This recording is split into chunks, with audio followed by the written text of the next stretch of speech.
The Gateway brings you the day's news each weekday from around the St. Louis region and the state capitals in Jefferson City. Our schools are accredited. We don't need this bill. And Springfield. How many more years must pass before lawmakers see time is of the essence? I'm Abby Larico. Join me each weekday for The Gateway on the STLPR app or wherever you get podcasts. From St. Louis Public Radio.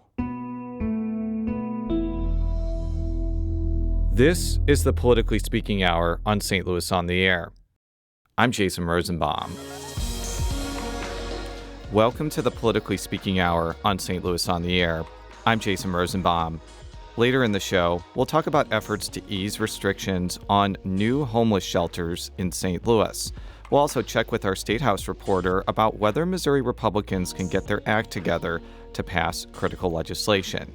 But speaking of Missouri Republicans, many watchers of the Missouri General Assembly were not optimistic that the 2024 session would be that successful. They point to the fact that it's an election year, and they also point to stark divisions within the Missouri Senate's Republican caucus. Some of those fissures were in full display in the early weeks of session, as members of the newly formed Missouri Freedom Caucus got into explosive back and forths with GOP Senate leaders. And while the specific blowups seem to vary from day to day, Missouri Freedom Caucus members like Senator Bill Eigel of Weldon Spring contend that members of Republican leadership are not prioritizing GOP principles.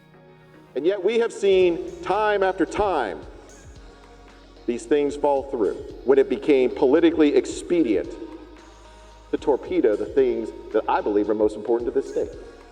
At the center of this inter-party wrangling is Senator Cindy O'Laughlin. O'Laughlin is the Senate Majority Leader responsible for the bills that come to the floor and for navigating the complex personalities of a chamber renowned for its rancor.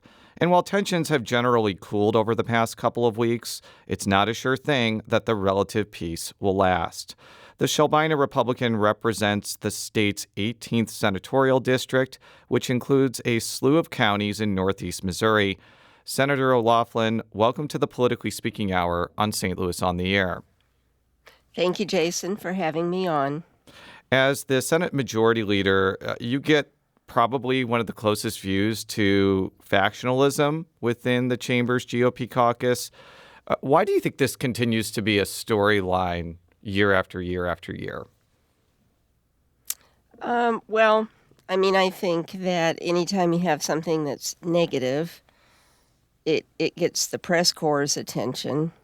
I mean, you don't really hear them report when everyone's getting along and you get something done because negative news sells. So I think that's part of it.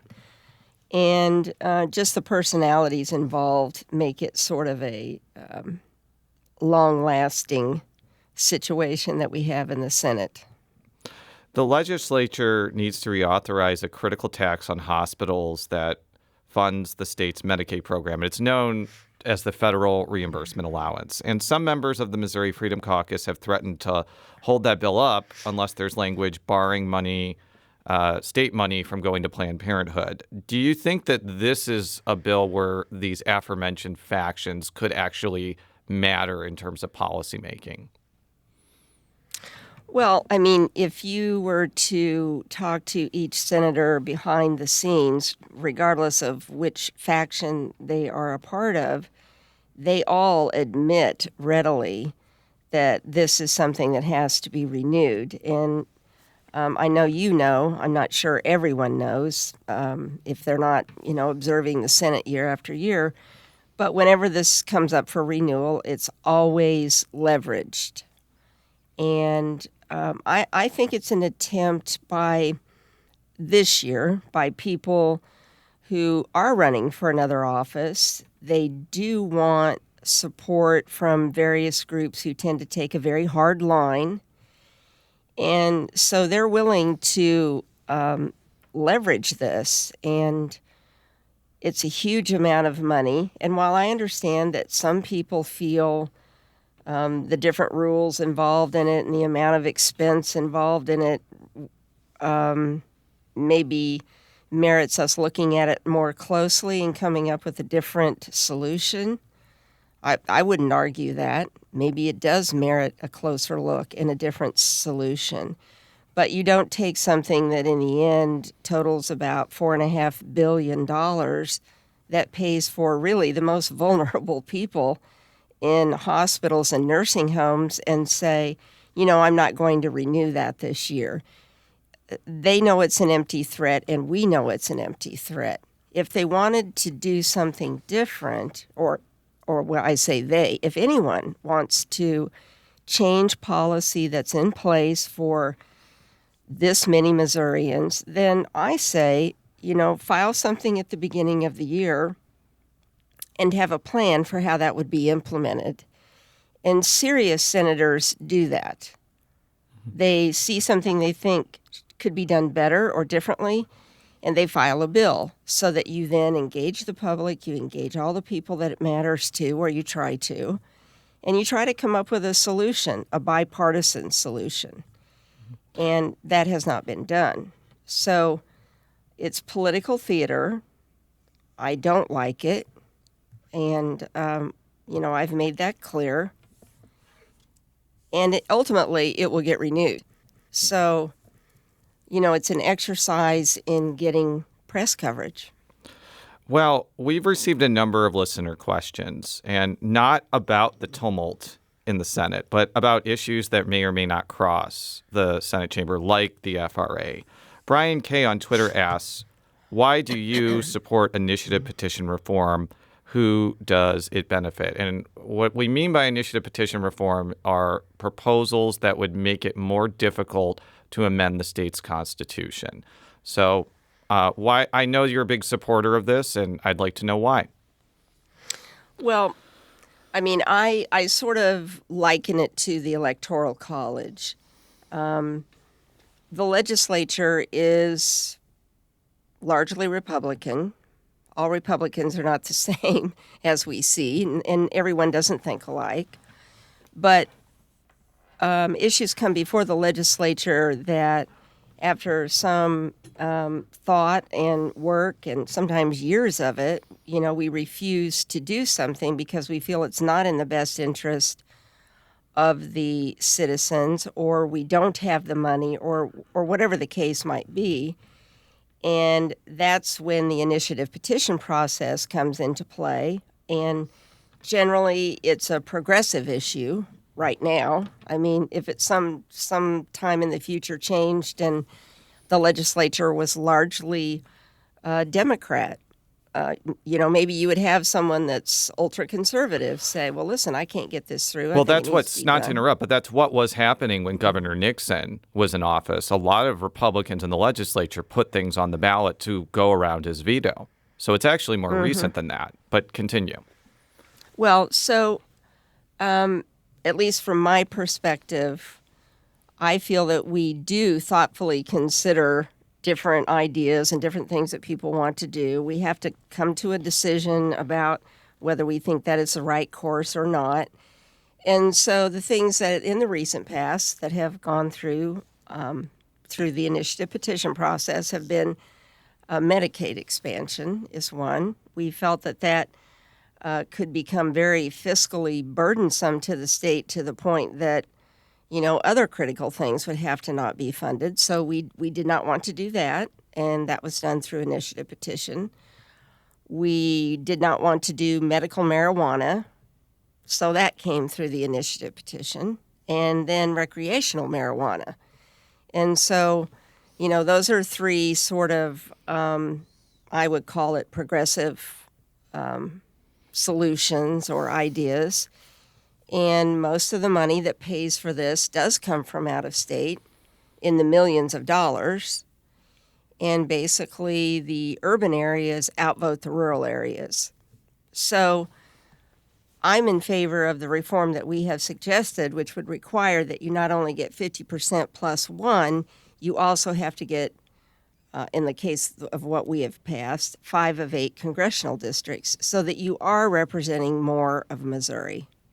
The ballot item that passed out of the Senate did not include other provisions, including language barring non-citizens from voting. And this has widely been seen as, quote, ballot candy aimed at making this measure easier to pass. Do you agree with the decision to take those out? And do you expect, that decision to stand, and that what ends up going before voters will just be an up or down vote on making it harder to amend the Constitution? I think if it comes back from the House with any provision on it, it will be the one that you just mentioned. And I expect it to pass. We're talking with Senator Cindy O'Laughlin. She is the Senate Majority Leader and also the senator from Missouri's 18th District. I wanted to keep on the subject of initiative petitions. You mentioned marijuana, both medicinal and recreational passing, as something that I guess the legislature, thought was shoehorned by special interest money. We recently read articles that there's been well over $1 billion of marijuana sales in Missouri, more than Colorado. Isn't that a sign that the people genuinely wanted this? And this is not an example of a special interest group tricking people into doing something they didn't want? I'm involved in a lot of different issues in the state, and one of the issues that is very concerning to me is the dysfunctional families and the high rate of mental issues that people have. So selling $1 billion worth of marijuana, it verifies some of my concerns, and that is, we have sort of a in some cases I would call it societal collapse. We have very dysfunctional families. We have a lot of children who are at risk, and I think it's not just a figment of my imagination that people now have access to something that helps them feel better. Well, I'm not against people feeling better, but I do think we have some issues that are going to require some hard work and concentration.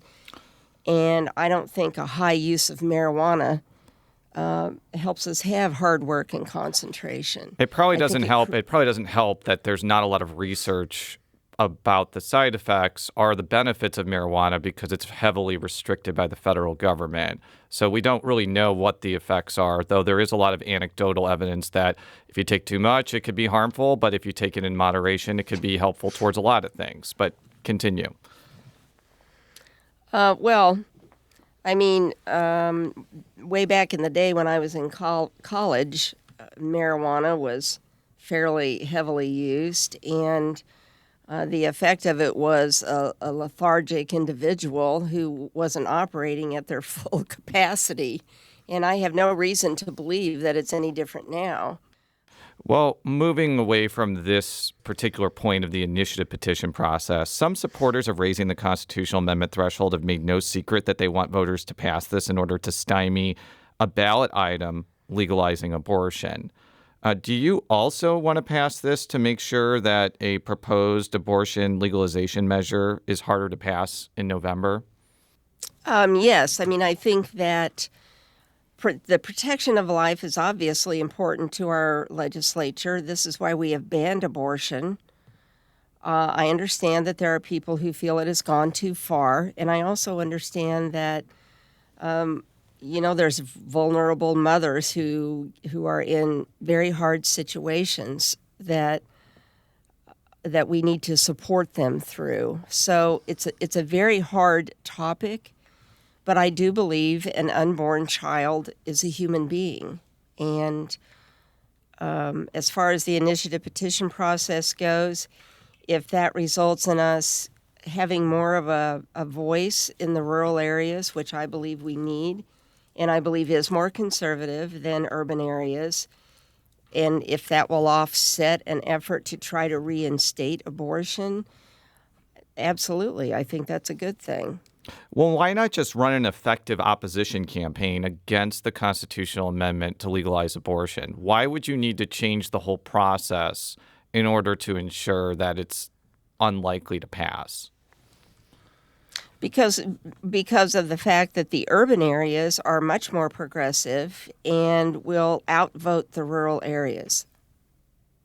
It's the same for me, maybe not for everyone, but for me, that's why we have the Electoral College. If we didn't have it, New York and California would determine how we live because they have, greater numbers.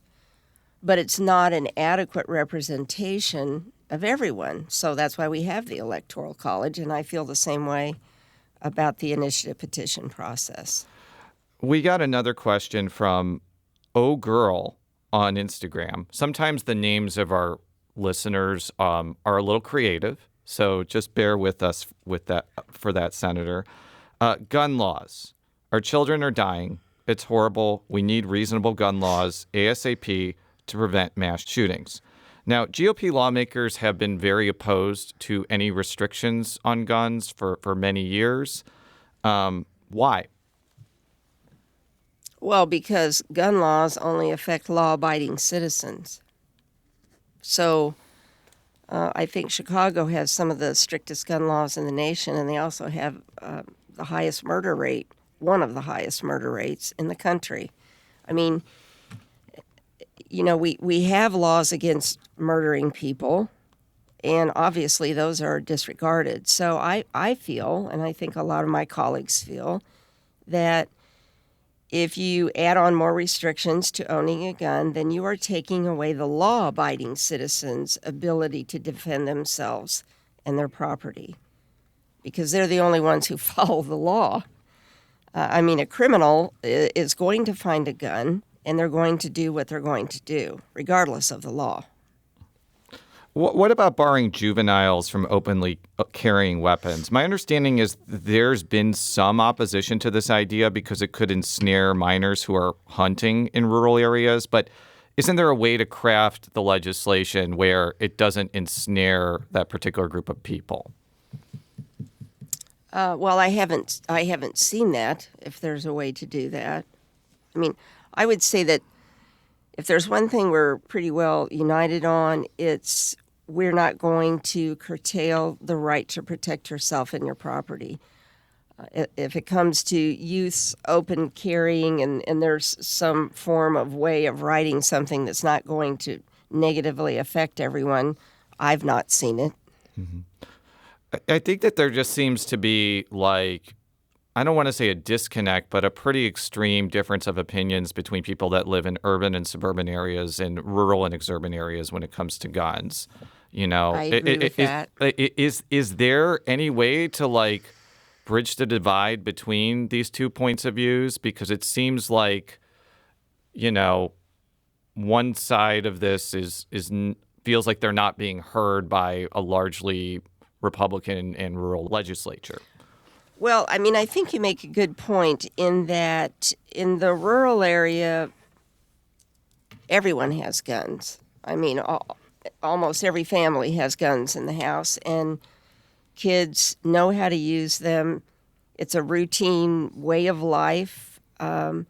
So I think you make a good point in that urban people, just just because of the proximity of people, and you don't have wide open spaces where you can, go out and shoot your gun and have target practice or whatever. So I think people have sometimes an irrational fear of something that they're not familiar with, and maybe that has something to do with that divide. I know that the rural people will always feel the way they feel right now, which is we learned to store guns safely. We learned to use them. Our kids know how to use them. We know how to protect ourselves, and it's our right to do that. So we're pretty firmly in that camp. By the way, per the Pew Research Center, 47% of adults living in rural areas report to personally owning a firearm. One of the questions we got from Ariel Forland on Instagram is, when is the legislature going to focus more on jobs and housing and less on talking points? And I think that kind of comes to a question about how there just hasn't been a lot of confidence that there's going to be a lot of legislation passed this year because of the election and because of the aforementioned infighting. Do you think that by the time we talk with you in May, you could come to reporters and say, we exceeded those low expectations? Well, there's days when I feel like if we just have a normal day, we've already exceeded them.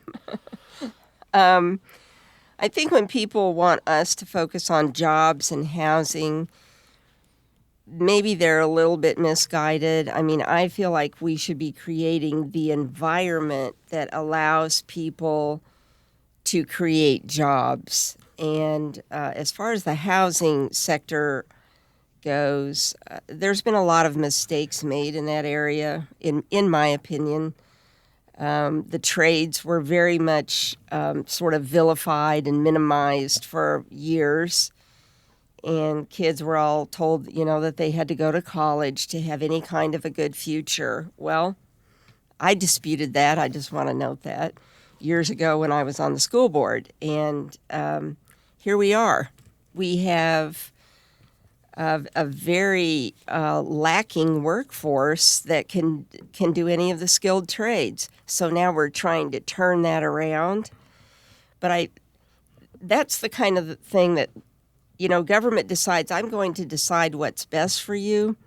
And now I'm going to direct all policy and taxation policy, education policy, all those kinds of things to achieve what we think is best.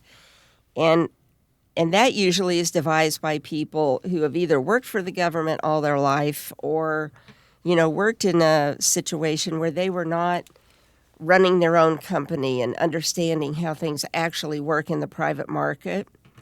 And so it has distorted the market. And we now have kids who maybe have college degrees, but can't really seem to do much of anything. And so I think that's a huge mistake. I think that's now being reversed, but most of the workforce in the housing sector is getting into their early 60s, and the retirements are coming on wave after wave, and there's not people to take their place. Cindy O'Loughlin is the Senate Majority Leader who represents the 18th Senatorial District in the Missouri Senate. Senator O'Loughlin, thank you so much for joining us. Thank you for having me on. When we return, we'll talk with St. Louis Public Radio's Sarah Kellogg about what to expect during the legislature's second half. This is the Politically Speaking Hour on St. Louis on the Air.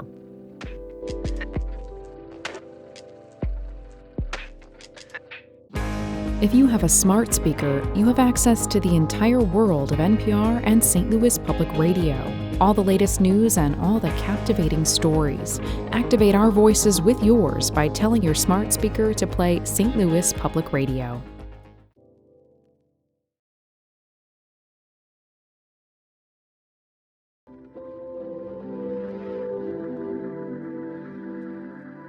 Welcome back to the Politically Speaking Hour on St. Louis on the Air. I'm Jason Rosenbaum.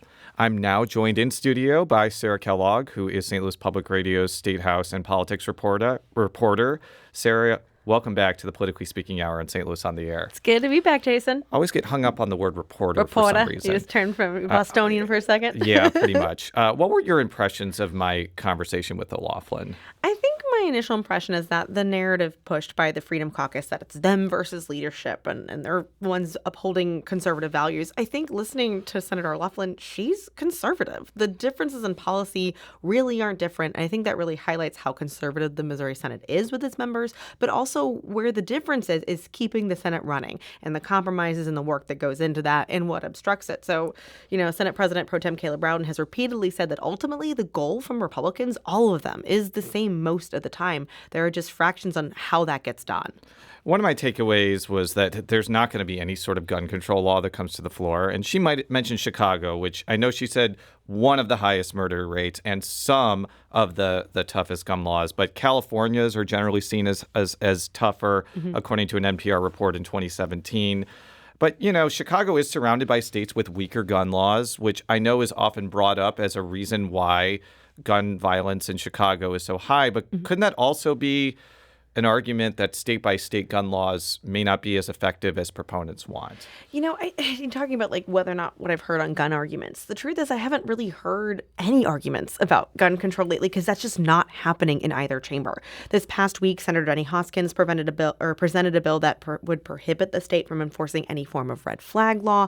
And then there was the news that the House will not be taking up legislation this session that allows concealed carry permit holders to bring firearms on public transportation or in places of worship. But that was after a very public shooting at the Chiefs Parade in Kansas City. And since then, that's really been it. Post-shooting, Democrats have really been calling for those conversations to happen, but they just haven't, and I don't think it will. And red flag laws are a judicial process which would allow for a judge to disarm somebody who is a threat to themselves or others. Yes, and temporarily, I think that's one of the bigger things, too, about that. But that there was some action on the floor about an red flag law that didn't get any traction, but so far it's only been heard in committee. Now, as we talked about, there are two things the legislature needs to do: pass a budget and pass the FRA, federal reimbursement allowance, tax on hospitals. Super important for the Medicaid program. How difficult is it going to be to get those things done? It's going to be really tough. The early rumors were that the FRA was supposed to be done earlier. It was one of the first thing. I think it was the first thing on the to explain the process. There's like a calendar that the Senate has to follow on, like the formal. It was number one, and it was laid over, and they haven't brought it up since. And the House apparently is waiting for the Senate to pass it, so they're not doing a version. So right now the question is when it will be brought up in the Senate. And as Senator O'Laughlin said, it is being leveraged. I think there's a lot of want for language that would bar Medicaid reimbursements from going to facilities that perform abortions or their affiliates, which basically means Planned Parenthood facilities in the state. And the other thing is that this version of the FRA so far does not have a sunset, which means that if it were passed, it wouldn't be brought up again. I don't think that's very popular from some of the more conservative members. But staying on the subject of Planned Parenthood, yes. Most of what we're talking about here, and it's probably all because there really are no abortions happening in Missouri, is money that is Medicaid payments for things like cancer screenings or birth control, not abortions. But why do you think there's been such a push by Republicans to end funding for those types of things? I think the push, because there is, the House has passed its version. The Senate had debated theirs for a little while. I think, honestly, part of the push is because it's an election year that is a pretty, constant platform for Republicans is against Planned Parenthood. I think there's also a push. I think the Planned Parenthood language 2B is there's a push because of the FRA. There's basically, it's to be believed that in order, and the Conservative Caucus or Freedom Caucus members talked about this, that Planned Parenthood defunding, a separate bill, has to be passed before the FRA being quote unquote clean is even an option. So I think that's a leveraging point for them, is if you want an FRA without those limitations, that bill has to go through. I think there's another push because this is a new attempt. This is statute.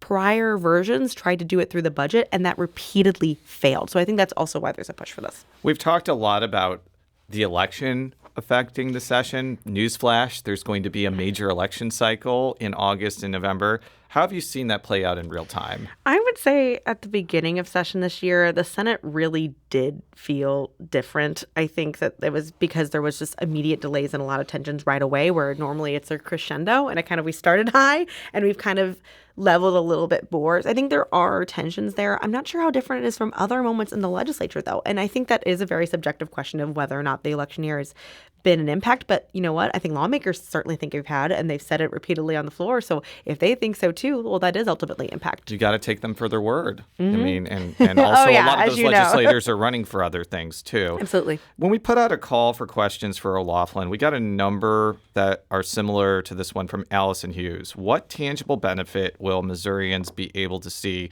from this legislative session in their everyday lives? Now, this is a subjective question. Some people may be like, they don't pass anything, that's great. If they don't pass anything, that's bad. But if the legislature's main accomplishments this year are the FRA and the budget, will the legislature be reaching the principle that Allison Hughes mentioned in her question? I think that's a really good question. I think if they get the FRA done without a special session, that is a huge accomplishment, because it didn't happen last time it came around. It did require a special session to get that done. So funding, a bulk of the state's Medicaid program and funding rural hospitals, I think that is a big lift. But I think that I don't know. I think it's too early to see what any tangible effects this session will have because nothing's really been passed yet. I think education's a good example of that. There could be a big education package. There couldn't be. So I think it's a wait and see moment. Well, we will wait and see, and we will be watching Sarah Kellogg, the State House politics reporter for St. Louis Public Radio, over the next few weeks and months. Sarah, thank you for joining us. You got it. Thanks so much. When we return, we'll talk with St. Louis Alderwoman Alisha Sonnier. This is St. Louis Public Radio.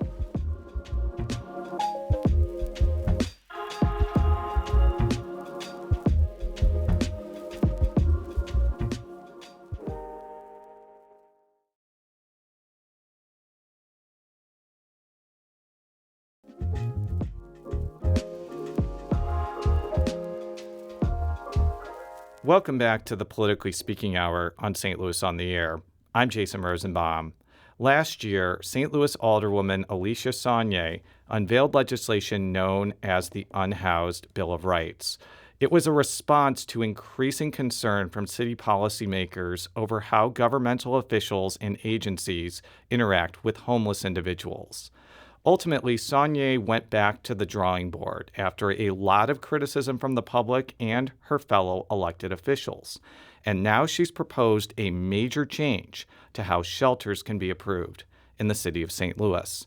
Joining us to talk about her bill and whether it can make it through a difficult legislative gauntlet is Alisha Sonnier, the alderwoman for St. Louis's 7th Ward. Sonnier represents areas of South St. Louis that include Botanical Heights, Tower Grove East, and Benton Park West, among others. Alderwoman, welcome to the Politically Speaking Hour on St. Louis on the Air. Thank you so much for having me. When we last talked with you on St. Louis on the Air, you proposed a lot of different ideas, including the creation of intentional encampments and restrictions on when city officials can break up encampments. Mm-hmm. It also completely did away with what's known as the plat and petition process for shelters, which currently require 51% of signatures of people who live within 500 feet of the proposed site. Why did you end up shelving that legislation? Well, I think, for me, I understood that this would be one of the first serious conversations that the city had about unhoused in a very long time. And so when we were in the process of forming the first round of bills and filing them, I felt like I really wanted to take time to figure out what are all of the major issues. And they were what you named. They were, people are forming, unhoused people are forming communities. We don't have a process that we have to honor for connecting them to resources and for breaking those communities up. We don't have a place where folks can go if we are going to break those places up. We learned that the plat and petition process hadn't led to a shelter opening in 15 years. And then I also learned that not a single one of our zoning areas allows for shelters. And so I decided, okay, those need to be the three focuses. Let's do it together. I think after that first round and after having that conversation, what happened is we just couldn't build consensus. There wasn't enough of sort of a political will to get all of those things done at once. But it did lead to a lot of conversation. It led to a lot of folks putting their input, giving their thoughts, and it put me in a position to very quickly get hours upon hours upon hours and hundreds of folks' worth of input and thoughts on what's working. And I think where I landed is that one of the things that I heard every person say, even if they were in opposition, is that we do have a shortage of shelters and we do want to help the unhoused community. And so I decided just this second round, let's just focus on one issue at a time, and let's start with the thing that's going to meet the immediate needs that we have. One of the people who was not a huge fan of your bills was St. Louis Mayor Tashara Jones. She was recently on the Politically Speaking Hour on St. Louis on the Air, and Jones said she would like to provide as much, quote, temporary and transitional housing as possible. She said she wanted to get to the root causes of homelessness and pointed to success stories like Jefferson Spaces, which is a tiny home village in the Carr Square neighborhood. How is what you were doing not getting on the root causes? Because I'm sure that you have a difference of opinion with the mayor on this one. I think my response to the mayor and anyone on this issue would be that we have to be careful not to force ourselves into binaries, and we have to be careful not to make it seem as if we can't walk and chew bubblegum at the same time. The moment we start talking about the unhoused issue and we force it into either we do nothing and do a regional call, or either we do nothing and we address, the unhoused issue at its roots, we've just forced ourselves into a binary that doesn't exist, because the reality reality is there are people in our communities who absolutely need us to get to the root causes of unhoused. But at the same time, we know that there are people who do overheat in the heat, who do freeze in the cold, and who are in dire need of shelter, and that we have an extreme shortage of it. And so we can do both. I think that it's not, I would support any conversation around getting to the roots of unhoused, but I also support meeting the immediate needs of our community. So enough retrospectiveness. Let's talk about the present day. You introduced a bill at the beginning of the month that would make some major changes to the aforementioned plat and petition process. Tell us about what your bill would alter. So this bill is essentially a reform plat and petition bill. I think one of the first things you would have to see to kind of see where some of the influence of this bill came from is we're actually looking at the plat and petition process as it pertains to liquor licenses for restaurants.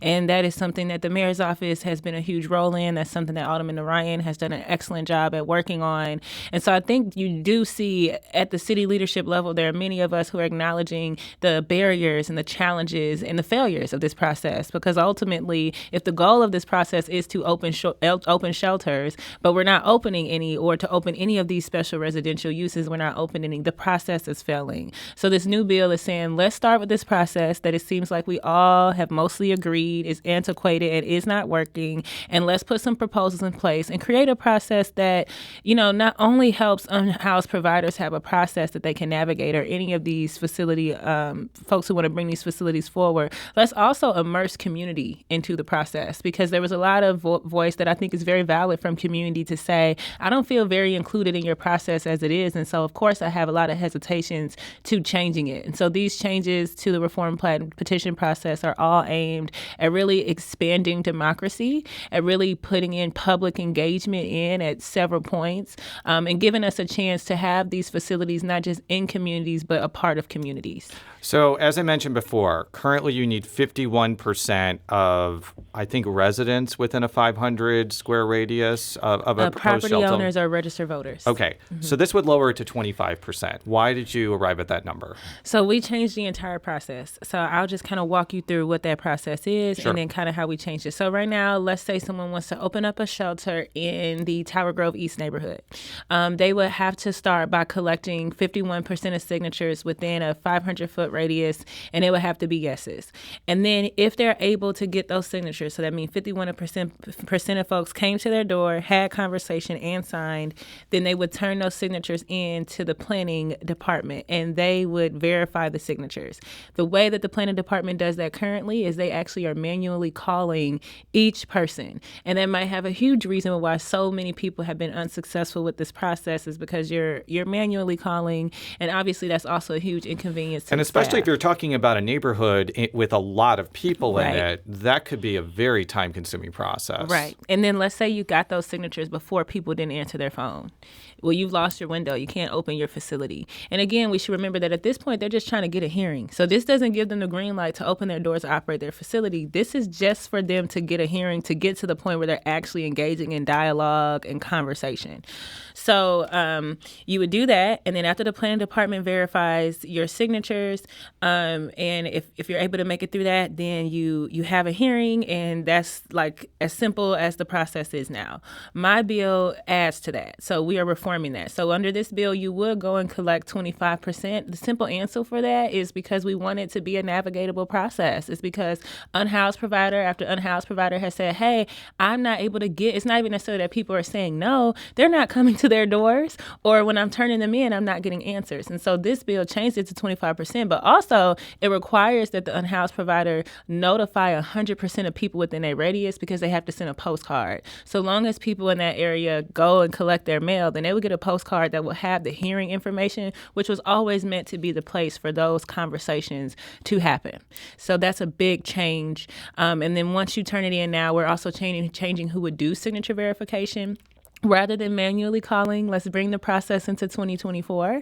And so it would be the Board of Election Commissions who does that signature verification. The Board of Election Commissioners, yes. Yes, continue. Yes, and Board of Election Commissioners, they do the signature verification for candidates like myself to get on the ballot, and they also work with the Excise Commission to do some liquor license verification, because again, they have the same process. And so let's have the same department be responsible for it. But the benefit is that they have technology and software and access to databases where they can do it in a way that doesn't require as much manual labor. And who would make the final call on whether the shelter permanently opens? So if you get granted your signature, you've got your 25%, you've sent out your postcards, you've got your hearing date. When you have your hearing, when you apply, because not one of our zoning areas in the city of St. Louis allows for shelters, you are instantly denied. And so all of those denied applications, they then go to the Board of Adjustment, and it will be the Board of Adjustment who carries out your hearings, which in regards to hearings, that's the other big change of this bill. We are introducing, in addition to increasing public notification, we are introducing a provisional license for shelters. Because what I would hear community after community say, and even some of my colleagues, is some questions for the city's revocation process, feeling like it takes too long to navigate. I'm concerned if a shelter comes into my community and it's a public health or public safety hazard, how would I address this? Well, I think that the provisional license there is the answer, because it can allow communities to know, hey, the shelter may get permission to operate, but that will be for 4 months, and then they will have another hearing. I think that's critical, because that's what's going to inspire and motivate the unhoused provider and the community to stay in conversation with each other and do that immersive process, because you know that you've got another hearing in 4 months. And then at the 4-month mark, that hearing goes well, you get granted again, you get to operate for another 4 months. And then at the 8-month mark, you then can be granted a permanent license. And I think that's important, because we should not be having these conversations based off of preconceived notions. This will give communities the opportunity to try a facility out, to track progress and pull data, nuisance reports, police reports, rather than just, concerns of how it can operate. Hopefully now we know that we can kind of have a community check-in period with each other. We are talking with Alderwoman Alisha Sonnier, the sponsor of Board Bill 227, which makes major changes to how shelters are approved in the city of St. Louis. Before we talk about the reaction to this bill, I want to take this conversation a little bit of a different direction. There are so many issues in St. Louis that you could be introducing bills on, but you are very passionate. Mm-hmm. And I'd be interested to hear what inspired you to give this another go, even after your first bills got a lot of criticism. Well, you know what? It's Women's History Month, Jason. For me, I think that the unhoused is an issue that none of us are too far from, and it's an issue that's highly stigmatized. The reality is, a report just came out that said that Missouri and St. Louis has one of the highest rents increasing. The reality is that chicken wings are like $16 a pack, and we have senior citizens in our communities whose Social Security is not increasing with the rest of these wages. Majority of women who are unhoused are actually fleeing relationships from domestic violence. And so how could I not connect to this issue knowing how close it is? And I've had my own personal experiences with being at risk of being unhoused. And it wasn't because I was an addict of any sort. It was because my family was in a domestic violence situation and we needed to be able to relocate quickly. And I think, of course, I would also lift up that I did serve on the Board of Education, where I saw that 20% of our kids, 1 in 5 of our families in public schools are unhoused. And so it is an issue that is prevalent in our city and that is challenging most of us. And I think that the least that we could do is to provide a pathway that is navigatable and that people can succeed in. So I was watching a hearing about your bill from earlier this week, and we heard from a number of representatives of neighborhood associations, including Keith Fairchild of the Boulevard Heights Neighborhood Association. And needless to say, he was not a fan of your legislation. No one wants Flat Petition modified. No association, no planning group, no planning committee, whether it be up on St. Louis Avenue or down on Sublet. Everybody wants involvement in what happens in their neighborhood. I take great pride in meeting with a lot of different people, and the stories are all the same. We want to say what we want to say, so what happens in our neighborhoods. That's very important to us. That is Keith Fairchild of the Boulevard Heights Neighborhood Association speaking at a recent committee hearing of the Board of Aldermen. You have heard probably a lot of comments similar to Mr. Fairchild's. Mm-hmm. They're going to probably come up again during this process. What would be your response? First of all, I think it's important to thank Mr. Fairchild just for engaging in the process and for taking the time out of his day to come to the hearing, to, weave together his thoughts and to give his input in the process, because that is what democracy is about. And that is what, us being a community, we're going to get our best communities when we all engage. So first of all, I just want to make sure that I thank him as well as anybody else who has engaged with this process so far.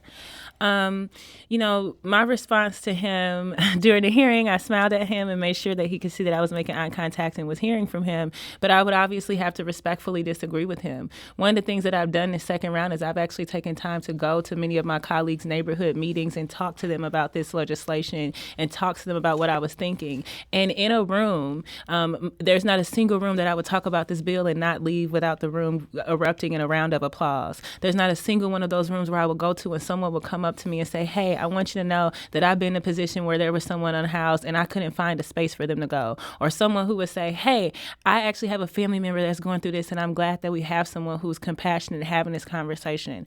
I think in regards to there's not a single community who wants Plaid and petition change, that's not true. All you have to do is go and watch the Board Bill 60 hearings where we saw, in that case, particularly minority business owner after minority business owner come and say what a barrier and a challenge this process is. The other thing that I would say is that political leaders have very interesting jobs. And so I feel like as Alderwoman, it's my job to let a community know how something is or isn't working for us.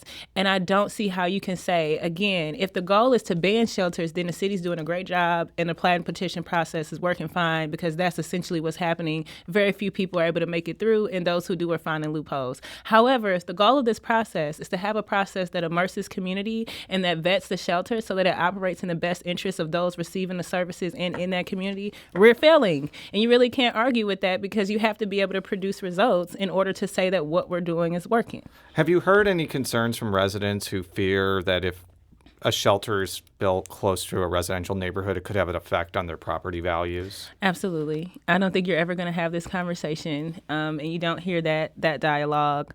I think that that's a valid concern. I think for me, there's just the thing with this issue that I think we have to root ourselves in is we have to understand that the unhoused population is here. And so a lot of times we're not talking about whether or not they're present. We're just talking about whether or not they're going to have a place to go and get resources. And the reality is they're going to have a disruptive presence if they don't have places to go and they can't get resources. They're going to go in the vacant home next to you and they're going to set up shop. And that's what our firefighters are going to have to spend time on is putting out fires because that's where unhoused people could go to get resources. They're going to be in your parks. You're just going to encounter them in disruptive ways if they don't have places to go. So while I do think that I'm concerned that it's going to negatively impact my property values, your community is being negatively impacted now by everybody in it not having the resources that they need. The mayor's office says they're reviewing the legislation. They don't have a hard or fast comment on it right now, but I do want to play you a clip from our conversation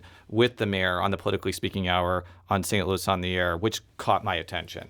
I became chair of East West Gateway Council of Governments. For your listeners' edification, that is all of the county executives from O'Fallon, Missouri to O'Fallon, Illinois. And we meet monthly. And last year, I called on them to do a regional crime summit to talk about crime as a regional issue because crime doesn't stop at our borders, especially not St. Louis's borders. And so we're moving forward on a crime strategy there. Next, I'm going to call for a serious conversation about how we can all pull together to help our unhoused because it is a regional issue. What we find when we do our point in time count of where people come from, over 50% or more come from outside of the city. And I'm not saying that we don't want to take care of them, but it's not sustainable for the city to shoulder the burden. Beyond your reaction to the mayor's comments, what do you think of the philosophical idea of maybe a regional approach? And when I say regional, I mean other governments are actually allocating money and doing things to make sure the city is not the only jurisdiction that has to bear the burden, as the mayor said. I 100% support a regional call to action. I 100% support. I would be the first one at the table, and she and I have had this conversation. When she gets moving on that, I think I will be there with her, supporting however I can, because regional activity and regional action has to happen. So we are not in disagreement on that. I 100% agree that those conversations have to happen. I think we saw, just some of the difficulty that it seems like was experienced just talking about expanding the North-South Metro link with that table, that took a bit of a fight. And so I would anticipate that if it's a trouble just expanding public transit, we're certainly going to have trouble trying to encourage that same group of people to heed a regional call. But I certainly would support us in making it. I watched the hearing about your bill. Some of your colleagues had some, what I would feel, substantive questions about your legislation, but they weren't completely on board with it. Mm-hmm. How do you think the trajectory of this bill is going to go over the next few weeks and months? I make a prediction that this bill will pass. I make a prediction that we will certainly get this out of committee. We will get it onto the floor. We have to have the ability to have hard conversations with each other, or we shouldn't be leaders and we shouldn't be elected to lead our communities for sure. And so I think what you saw at the HUD meeting that we had this weekend was actually a great demonstration of that. For me, that's why you file legislation. That's why you call a hearing. And especially with that meeting where I said I'm not calling for a vote. That's my way of letting everyone know what I want is your feedback. What I want is your input. Help me find what might be missing. Help me figure out how we can make this stronger. And so I think the conversation we had on Tuesday was phenomenal. And all you might need to do to really get a gauge for that is compare that first hearing to the last first hearing. It was a little bit friendlier. Yes. It's a lot friendlier. And so I think that what you're seeing now is just what I think people voted for. People said, hey, I want to vote for people with aligned values because I hope that means that we will see progress happen and issues happen. I hope that means that our leaders will put their personal feelings to the side and have the hard conversations and do what's best for the collective. And I think this bill is a way that we will get there. I suspect there'll be a few amendments that I look forward to making. And I even think some of their suggestions were excellent, and I can't wait to incorporate those into the bill.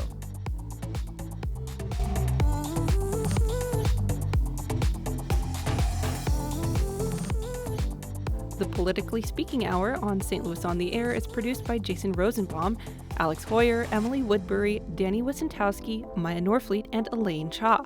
Audio engineering and sound design by Aaron Dorr. The politics editor is Fred Ehrlich, and our production intern is Roche Hemmings. St. Louis on the Air is a production of St. Louis Public Radio. Understanding starts here. St. Louis on the Air proudly supports local artists by using music from Life Creative Group. Do you find yourself regularly listening to episodes of St. Louis on the Air? Suggest us to a friend you think might enjoy our conversations. And leave us a review and rating on Apple Podcasts on the App Store.